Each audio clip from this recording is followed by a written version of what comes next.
¿Qué tal, amigos de televisadeportes.com? Me da mucho gusto saludarles en este su espacio Anotador Oficial. Tengo el gusto de acompañar a Francisco Javier Sánchez. ¿Cómo estás, Paco? Ricardo, ¿cómo te va?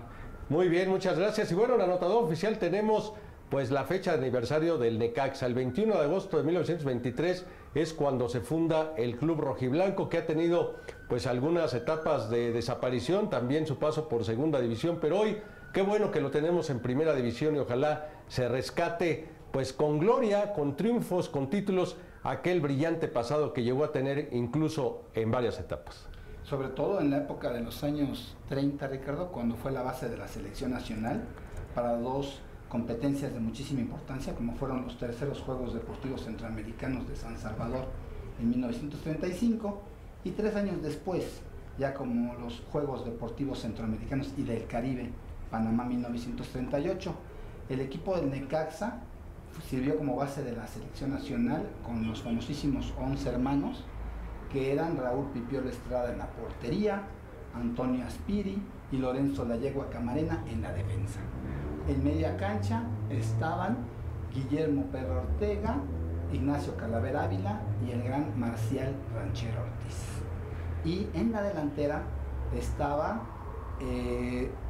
Vicente el Chamaco García. El Chamaco García, Tomás Poeta Lozano, Hilario Moco López, Julio Chino Lores y Luis Pichojos Pérez. Estos jugadores ya habían sido previamente campeones de liga en las campañas 1932-33 y 34-35. Entonces, con ese potencial se determinó que fuera el equipo que representara a México en los Juegos Deportivos Centroamericanos y con un gran éxito, porque todos los partidos se ganaron por goleada. Efectivamente, y al último venciendo a la selección de Costa Rica. Ahora, la importancia del Necaxa en el fútbol mexicano es esa.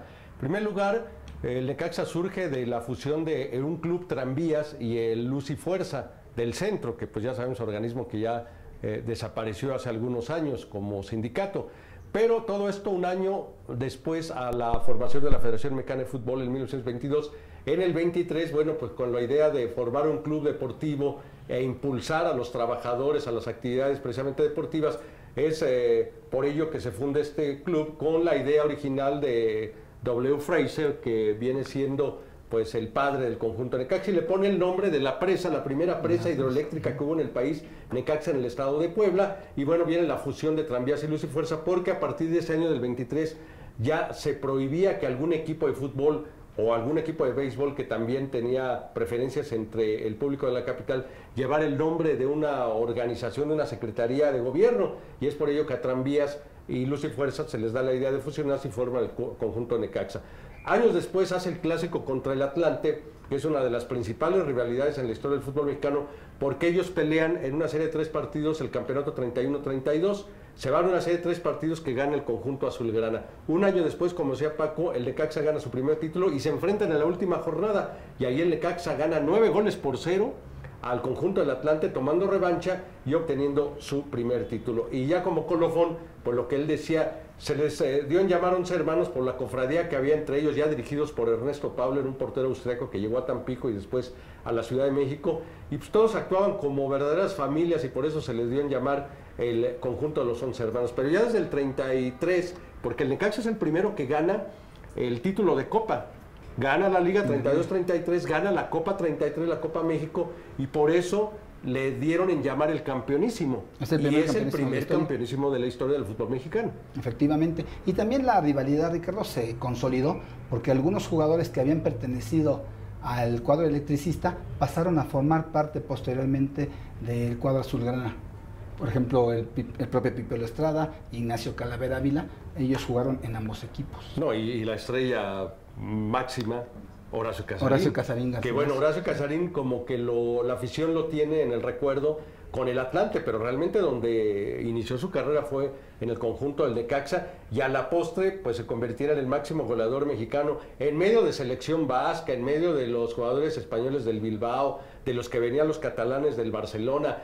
Posteriormente, cuando empezó la gran pues acumulación de jugadores argentinos que venían con o sin contrato, pues ahí Horacio Casarín llegó hasta 238 goles. Por eso que dicen de que la regla 10-11 y que la no sé qué, no es cierto. Mientras haya jugadores capaces, ellos van a poder competir. Primero ganarse del lugar y después competir con el que les traigan, y ahí Horacio Casarín junto con el Dumbo López, que fueron los dos primeros jugadores mexicanos en pasados de los 200 goles. Y rápidamente estamos hablando del Necaxa, pero nada más para ilustrar aquí en anotador oficial, Paco, además de Horacio Casarín, el Dumbo, ¿qué otros mexicanos han pasado de esos 200 goles?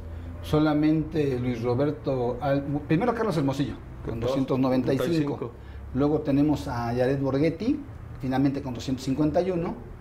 Luego está Luis Roberto Alves con 209, muy relevante porque él no fue centro delantero, fue extremo izquierdo, es muy relevante que haya rebasado los 200 goles. Adalberto Dumbo López 201. Y Horacio Casarín 238. Desde el Dumbo y desde Casarín solo 3 jugadores, ¿no? O sea, Luis Roberto, el caso de Jared y el caso de Carlos Hermosillo. El Necaxa, regresando al tema, pues han sido un pilar de nuestro fútbol. Lamentablemente por allá en 1943 desaparece porque pues cuando se acepta que había jugadores profesionales y se les pagaba, por ejemplo el Necaxa les pagaba a través de un contrato en la compañía de luz y los empleaba a los jugadores, Pichocos Pérez y demás tuvieron un empleo como trabajadores y asistían a las oficinas, pero ya cuando el fútbol se acepta que es organizado a nivel profesional y que va a haber paga y los jugadores van a pedir más, pues entonces Fraser retira al equipo. Posteriormente reaparece en 1950 y se llevan a Horacio Casarín para hacer pues la bandera, y cuando reaparecen en el Estadio Azul, en el Estadio Ciudad de los Deportes, se llena el estadio, pero no logran ganar absolutamente nada. Luego desaparecen en el 71, se convierten en Atlético Español, en el 82 regresan con algunos directivos que habían estado antes, y bueno, pues ya sabemos, a punto de descender, salvándose, peleando con Zacatepec, con Morelia, el descenso, con la UDG incluso, pero pues llegan los 90 y ahí es donde otra vez el Necaxa retoma pues aquellas viejas glorias, se convierte en Rayos y se convierte en otro nuevo campeonísimo en los años 90. Lo único que se podría considerar, Ricardo, que obtuvo el Necaxa fue el campeonato de gol individual de Horacio Casarín en la campaña 50-51, sí, exacto, con 17 goles. Sí, fue el único paliativo que tuvieron. Y ya sabemos con Manuela Puente, con Nacho Ambriz, con Beto García Aspe, con Ricardo Peláez, Nicolás Navarro, Efraín Cuchillo Herrera, Marcial Ortiz, en fin, Chema Higareda, pues escribieron otros capítulos brillantes en la historia del Necaxa. Vaya, a través de esta sección de Anotador Oficial, pues un recuerdo y una felicitación a todos los que hicieron posible la historia de este gran equipo, el primer campeonísimo del fútbol mexicano, y que bueno, pues ahora lo tenemos en primera división. Ojalá y permanezca, ojalá esos aficionados, porque ahora su afición del Necaxa ya son muchachos de 27, 30 años, y son muchos, porque ellos vieron al Necaxa pues llegar a los primeros planos, dominar la liga en los años 90, estaban chicos, 6, 7 años, pero ahora ya 20 años después ya tienen esa edad, y bueno, pues que vayan a poblar las tribunas, pero principalmente ¿qué se requiere? Pues que el equipo permanezca en primera división, que el equipo aspire al campeonato para pues aumentar ese público. Definitivamente, son jugadores, por ejemplo, para esta campaña dejaron ir lamentablemente para la causa necaxista a Edson Puch, que era un elemento que podría haber hecho lo que se dice huesos viejos, pero los elementos que contrataron para este torneo pues están respondiendo, y el equipo se ha mostrado hasta el momento como uno de los mejores conjuntos de la Liga MX. Bueno, pues muchas gracias, Paco. Hasta luego, Ricardo. Y bueno, pues antes que nada, decirles que el Necaxa, no les voy a decir los demás, después lo tendremos en esta sección, pero es uno de los 5 equipos más importantes en la historia del fútbol mexicano. Muchas gracias.